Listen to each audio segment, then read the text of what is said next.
이런 사람이 YL그룹을 이끌어가는 리더 자격이 있습니까? 회의장을 가득 메운 충격과 경악 속에서 터져나온 한 여자의 단호한 목소리. 그 순간 모든 것이 끝났어요. 공들여 쌓아올린 권력의 피라미드가 한순간에 무너져 내렸습니다. 형사들이 들이닥치고 수갑이 차가운 손목을 조였어요. 그토록 거대했던 제왕의 몰락이 이렇게나 허무할 줄 누가 알았을까요? 하지만 이건 시작에 불과했어요. 진짜 충격적인 진실은 따로 있었거든요. 과연 누가 이 모든 복수극의 진짜 주인공이었을까요? 오늘은 YL그룹을 뒤흔든 대반전의 하루를 낱낱이 파헤쳐 보겠습니다. 노숙자의 충격적인 과거 만행부터 홍만수의 배신, 그리고 강재인의 완벽한 복수까지. 구독과 좋아요는 사랑입니다. 어머니, 오늘 회의에 꼭 참석해 주셔야 합니다. 황기찬이 노숙자에게 정중하게 말했어요. 새로운 투자사와의 대형 계약을 앞둔 중요한 날이었거든요. 하지만 그의 표정에는 불편한 기색이 역력했습니다. 가족 동반 요청이라니 참 별일이 다 있네요. 황기찬은 속으로 투덜거렸어요. 그룹 간의 친목 도모를 위해 가족 한 명씩 동반하자는 새 투자사의 요청이 못내 거슬렸거든요. 더군다나 DH홀딩스의 정호성과 김도윤까지 인수인계를 핑계로 참석한다니 심기가 더욱 불편해졌습니다. 회의실 문이 열리며 마침내 새로운 투자사 대표가 입장했어요. 그런데 그 순간 황기찬의 얼굴이 굳어졌습니다. 들어온 인물은 다름 아닌 도민중과 정윤희, 즉 김도윤의 어머니였거든요. 안녕하세요, 황기찬 회장님. 정윤희가 차분한 목소리로 인사했지만 그녀의 눈빛은 차갑게 서늘했어요. 그리고 시선이 노숙자에게 고정되었습니다. 혹시 이분이 어머님이신가요? 정윤희의 질문에 황기찬이 어색하게 고개를 끄덕였어요. 그 순간 정윤희의 표정이 싸늘하게 변했습니다. 그럼 이제 묻겠습니다. 왜 제 남편을 죽여놓고 보험금까지 가져가셨나요? 회의실에 충격적인 정적이 흘렀어요.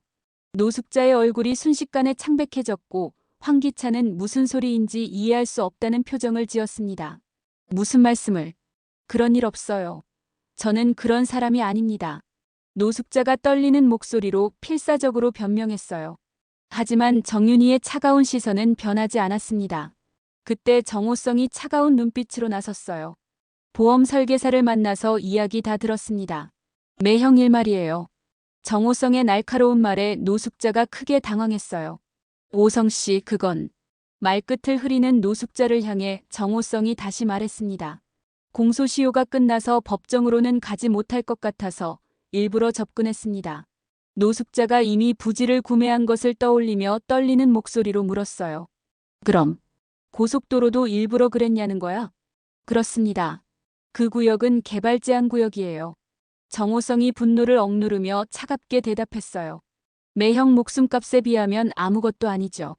황기찬이 무슨 소리냐며 노숙자를 추궁하자 노숙자는 오열하며 소리쳤어요. 정호성, 저 인간이 나한테 접근해서 돈 가져간 거야. 정윤희가 더욱 차갑게 말했습니다. 그 푼돈 가지고 뭘 그러세요? 어머님이 너무 우시니 대화가 안 될 것 같으니 다음에 다시 만나죠. 정윤희는 그대로 자리를 떠났어요. 노숙자의 과거 화재보험 사기와 김도윤 아버지 살해라는 충격적인 진실이 수면 위로 떠오른 순간이었습니다. 이 사람들이 뭔 소리를 하는 거야? 신고할 거야. 노숙자가 극도로 분노하며 소리쳤지만 황기찬은 재빨리 그녀를 말렸어요. YL그룹의 이미지 실추가 무엇보다 두려웠거든요. 어머니, 진정하세요. 여기서 이러시면 안 됩니다. 하지만 이미 엎질러진 물이었어요. 새로운 투자사와의 계약은 물거품이 되고 말았고 황기찬의 권위는 한순간에 바닥으로 추락했습니다. 회의실을 나서며 정윤희가 마지막으로 던진 한마디가 황기찬의 가슴을 후벼 팠어요. 죄는 반드시 대가를 치르게 되어 있습니다. 젠장, 이게 뭔 상황이야? 황기찬이 회장실로 돌아오자마자 분노를 터뜨렸어요. 새로운 투자사와의 계약이 완전히 물거품이 된 상황. 그는 즉시 윤비서를 찾았습니다. 윤비서, 당장 여기 와. 하지만 평소 같았으면 즉시 달려왔을 윤비서가 보이지 않았어요. 황기찬은 사무실 곳곳을 찾아다녔지만 윤비서의 모습은 어디에도 없었습니다. 대체 어디 간 거야? 황기찬이 윤비서에게 전화를 걸었지만 계속 연결되지 않았어요. 통화 연결음만 무의미하게 울릴 뿐이었습니다. 젠장, 참다 못한 황기찬이 회장실 책상 위의 서류들을 모조리 쓸어버렸어요. 펜꽂이와 액자들이 바닥에 떨어지며 요란한 소리를 냈습니다. 분노로 붉어진 얼굴로 벽을 주먹으로 내리쳤어요. 한편 그 시각 정호성의 사무실에서는 윤 비서 차 한잔 하시죠. 정호성이 윤 비서에게 정중하게 차를 권했어요.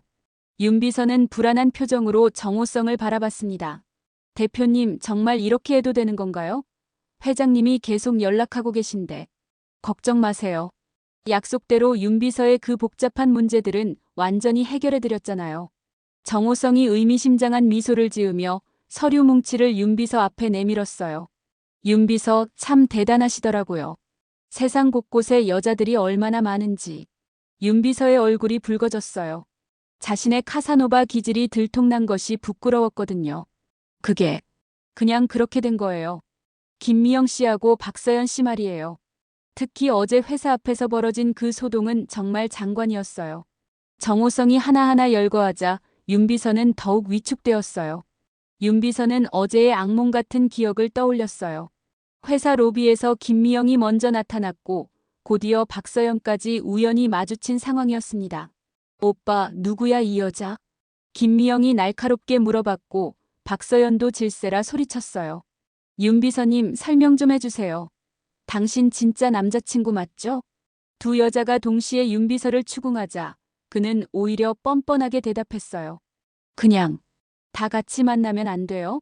세상에 좋은 여자들이 이렇게 많은데 한 명만 만나는 게 더 이상하지 않아요? 뭐라고? 김미영과 박서연이 동시에 분노했어요. 두 여자는 윤 비서의 머리채를 잡고 서로 당기기 시작했습니다. 이 바람둥이 자식을 내가. 김미영이 윤 비서의 머리카락을 움켜쥐며 잡아당겼고 박서연도 반대편에서 머리를 잡아 끌었어요. 아야야야. 놓아주세요. 윤 비서가 비명을 질렀지만 두 여자는 멈추지 않았어요. 오히려 더 세게 머리채를 잡고 다투기 시작했습니다. 저 여자부터 손 떼라고. 무슨 소리야? 내가 먼저였는데. 회사 로비가 아수라장이 되었고 윤 비서는 양쪽에서 머리채를 잡힌 채 어찌할 바를 모르고 있었어요. 정호성이 그 장면을 회상하며 웃음을 참지 못했어요. 그 모든 소동을 제가 돈으로 깔끔하게 정리해드렸습니다. 두 분 모두 합의금을 받고 조용히 하기로 했어요. 윤 비서의 얼굴에 안도감이 스쳤어요. 그동안 그를 괴롭혔던 복잡한 연애 문제가 해결된 것이었습니다. 고맙습니다, 대표님. 그 대신 우리 약속 지켜주셔야죠. 네. 알겠습니다. 새 투자사 정보를 황기찬에게 흘려서 미끼를 물게 하는 것까지는 성공했어요. 이제 마지막 단계만 남았습니다. 정호성이 윤 비서의 어깨를 가볍게 두드리며 말했어요. 윤 비서 같은 카사노바도 결국 돈 앞에서는 굴복하는군요. 황기찬도 이제 그걸 깨달을 때가 됐습니다. 하루 종일 풀리는 일이 없었던 황기찬이 짜증을 내며 집 대문을 열었어요. 그런데 현관에 들어서자마자 그의 발걸음이 멈췄습니다. 거실 소파에 당당하게 앉아있는 강세리의 모습이 보였거든요. 쫓아냈던 그녀가 마치 집 주인인 양자연스럽게 앉아있었어요. 당장 이 집에서 나가. 내 눈앞에 나타나지 말라고 했을 텐데. 황기찬이 목청껏 소리를 질렀어요. 하루 종일 쌓인 스트레스가 한꺼번에 터져나왔습니다. 강세리는 전혀 동요하지 않은 채 차분하게 대답했어요. 여기가 내 집이야. 대체 어디로 가라는 거야? 그건 내가 알아서 할 일이야. 그때 노숙자가 부엌에서 나타났어요. 황기찬은 더욱 화가 났습니다. 어머니에게도 저 사람 집에 들이지 말라고 했잖아요. 안 그래도 정호성에게 큰 돈을 뜯긴 일로 화가 나 있던 터라 그 짜증은 배가 되었어요. 노숙자가 울먹이는 목소리로 변명했어요. 나도 협박당했다고. 자꾸 네가 김도혜 죽인 뺑소니 범인이라고 하면서 한 번 더 나가라고 하면 온 동네방네 떠들고 다니겠다고 하잖니. 황기찬의 얼굴이 창백해졌어요. 강세리의 협박이 이미 시작된 것이었습니다. 노숙자가 슬쩍 황기찬에게 물어봤어요. 그런데 강세리 말이 사실이니? 그런 일 없어요.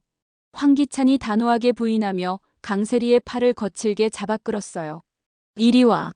서재 문이 닫히자 황기찬이 강세리를 향해 소리쳤어요. 대체 왜 그래? 뭘 원하는 거야? 강세리가 차가운 미소를 지으며 대답했어요. 이제는 대놓고 말할게. 당신 나 못 버려. 무슨 소리야? 진짜 다 이야기해버릴 거니까. 김도희 뺑소니 사건부터 시작해서 우리가 함께 저지른 모든 일들 말이야. 강세리의 눈빛이 광기에 가까운 집착으로 변했어요. 절대 혼자 죽지 않겠어. 죽을 때는 같이 죽는 거야. 황기찬이 경악하며 뒤로 물러섰어요. 미쳤어? 정말 미친 거야? 미쳤다고? 그래, 미쳤어. 당신이 미치게 만든 거야. 강세리가 히스테리컬하게 웃으며 황기찬을 협박했어요. 나 하나 죽는다고 끝나는 게 아니야. 당신도 반드시 함께 무너뜨릴 거라고. 두 사람의 목소리가 점점 커지자 서재문이 열렸어요. 지호가 두려운 표정으로 문틈으로 얼굴을 내밀었습니다. 아빠, 무슨 일이야? 지호의 순진한 눈빛을 본 순간 황기찬과 강세리는 동시에 입을 다물었어요. 아이 앞에서 이런 추악한 모습을 보일 수는 없었거든요. 아무것도 아니야, 지호야. 방으로 들어가 있어. 황기찬이 떨리는 목소리로 지호를 보냈어요. 하지만 강세리의 위험한 협박은 이미 시작되었고 두 사람의 파멸적인 대결은 더욱 깊은 수렁으로 빠져들고 있었습니다. 다음 날 오전 YL그룹 로비는 그야말로 난리가 났어요. 취재진들로 북새통을 이루고 있었습니다. 황기찬 회장, 강미란 상무 인터뷰에 대한 입장 발표해 주세요. 회장직 사퇴하실 건가요? 기자들의 질문이 쏟아져 나왔어요. 전날 밤 방송된 강미란 상무의 폭탄 인터뷰가 엄청난 파장을 일으킨 것이었습니다. 황기찬이 정문으로 나타나자 플래시가 터지기 시작했어요. 수십 대의 카메라가 일제히 그를 향했고 마이크들이 그의 얼굴 앞으로 쏟아졌습니다. 회장님, 한 말씀만. 강세리 씨와의 불륜 관계는 사실입니까? 황기찬은 표정을 굳힌 채 한마디도 대답하지 않았어요. 보안 경비원들의 보호를 받으며 간신히 엘리베이터까지 도달했습니다. 엘리베이터 문이 닫히자 황기찬이 큰 소리로 화를 냈어요. 젠장. 강미란 그 여자가. 주먹으로 엘리베이터 벽을 내리치며 분노를 쏟아냈어요. 그동안 쌓아온 권위가 하루아침에 무너져 내리는 기분이었습니다. 어떻게 감히 나한테 이런 짓을. 회장실에 도착한 황기찬을 기다리고 있던 것은 긴급히 소집된 임원진 회의였어요. 회의실 안은 이미 살벌한 분위기로 가득했습니다. 회장님, 이번 사태로 우리 그룹 주가가 20% 넘게 폭락했습니다. 재무 담당 임원이 차가운 목소리로 보고했어요. 계약 취소 요청도 줄줄이 들어오고 있어요. 이대로 가면 그룹 전체가 위험합니다. 마케팅 담당 이사도 우울한 표정으로 말을 이었어요. 브랜드 이미지가 되돌릴 수 없을 만큼 훼손되었습니다. SNS에는 이미 불매운동까지 번지고 있어요. 황기찬이 회의 테이블을 주먹으로 내리쳤어요. 그럼 어쩌자는 거야? 내가 어떻게 해야 한다는 거야? 그 순간 강미란이 조용히 입을 열었어요. 주주총회를 개최해야 합니다. 회의실이 정적에 휩싸였어요. 모든 시선이 강미란에게 쏠렸습니다. 회장 교체 작업을 진행해야 할 때가 왔어요. 이 상황에서는 그것만이 그룹을 살릴 수 있는 유일한 방법입니다. 황기찬의 얼굴이 창백해졌어요. 자신을 축출하려는 움직임이 본격적으로 시작된 것이었습니다. 강미란, 내가 지금 뭔 소리를 하는 거야? 하지만 다른 임원들의 표정을 보니 이미 대세는 기울어져 있었어요. 황기찬을 향한 시선들이 하나같이 차갑고 결연했습니다. 죄송하지만 이것이 YL그룹이 살 수 있는 길입니다. 강미란의 단호한 목소리가 회의실에 울려 퍼졌어요. 황기찬의 제왕적 권력이 마침내 막다른 길에 다다른 순간이었습니다.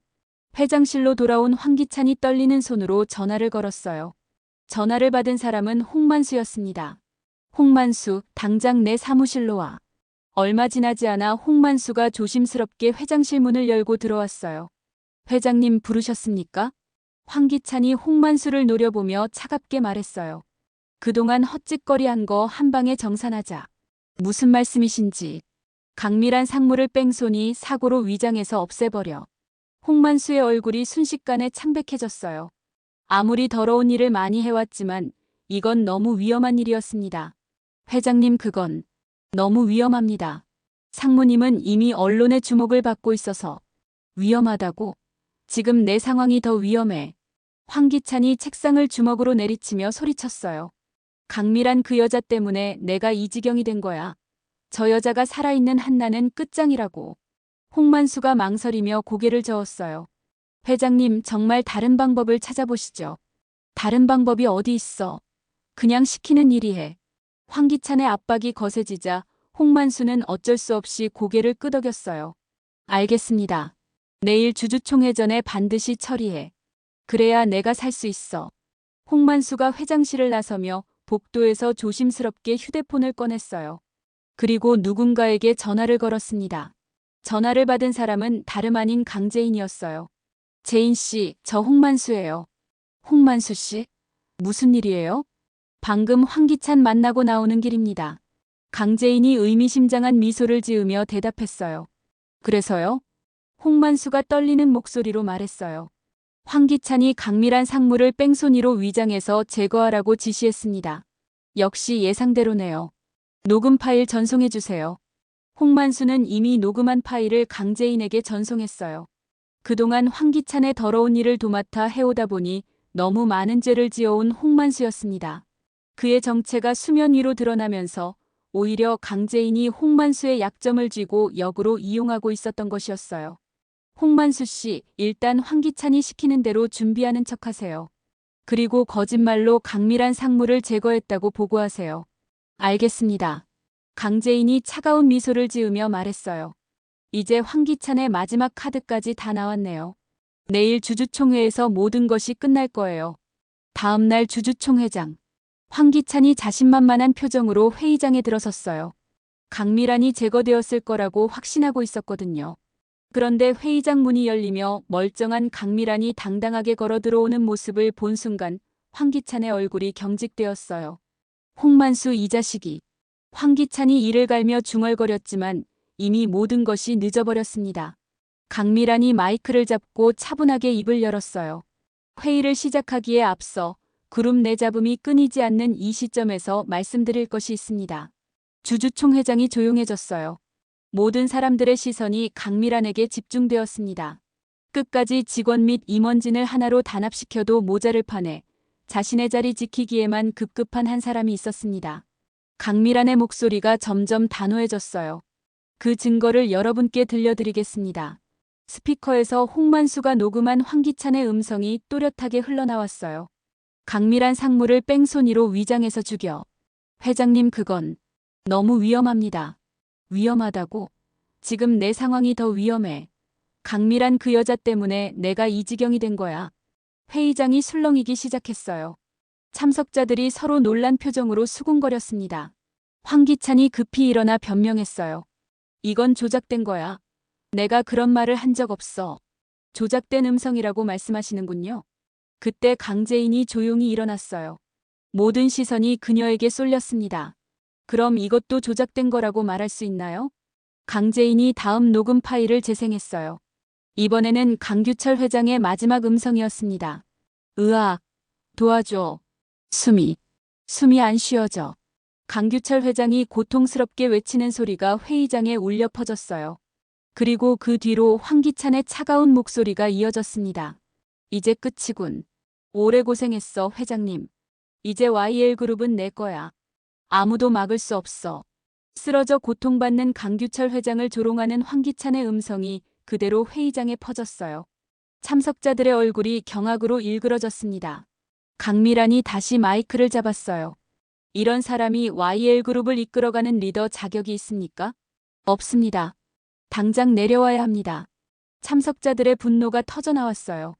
그 순간 회의장 문이 열리며 형사들이 들어왔습니다. 황기찬 씨 살인 혐의로 긴급 체포합니다.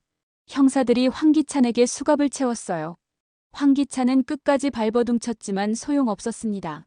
이건 음모야. 모두 조작된 거라고. 하지만 아무도 그의 말을 믿지 않았어요. 형사들에게 끌려나가는 황기찬의 모습을 보며 강밀한이 말을 이었어요. 이제 새로운 회장을 선출해야 합니다. 저는 강재인 씨를 추천합니다. 강재인이 천천히 일어났어요. 강규철 회장의 딸이자 현 YL그룹의 천재 디자이너로 영입된 디자이너 L이 분열된 우리 YL을 하나로 합쳐줄 것을 기대합니다. 최대 투자사인 DH홀딩스를 비롯해 강규철 회장 시절부터 임원 자리를 지켜온 원로 임원들이 일제히 박수를 쳤어요. 강재인 신임 회장님, YL그룹의 새로운 시대가 시작됩니다. 환호성이 회의장을 가득 메웠어요. 강재인은 조용히 고개를 숙여 인사했습니다. 하지만 그녀의 표정은 여전히 차분하고 냉정했어요. 황기찬은 제거했지만 아직 끝나지 않았다는 것을 알고 있었거든요. 강세리라는 또 다른 빌런이 여전히 남아 있었으니까요. 강재인의 눈빛에는 이제 막 시작된 새로운 전쟁에 대한 각오가 서려 있었습니다. 드디어 강재인이 YL그룹의 새로운 여왕으로 등극했습니다. 황기찬은 수갑에 채워져 끌려나가고 노숙자의 충격적인 과거 만행까지 모두 세상에 드러났습니다. 하지만 잠깐, 정말 모든 것이 끝난 걸까요? 아직 강세리가 남아 있습니다. 절대 혼자 죽지 않겠다며 광기 어린 협박을 일삼던 그녀 말이에요. 황기찬이 무너진 지금 그녀의 다음 타겟은 과연 누가 될까요? 과연 강재인의 완벽한 복수극은 해피엔딩으로 마무리될 수 있을까요? 구독과 좋아요는 사랑입니다.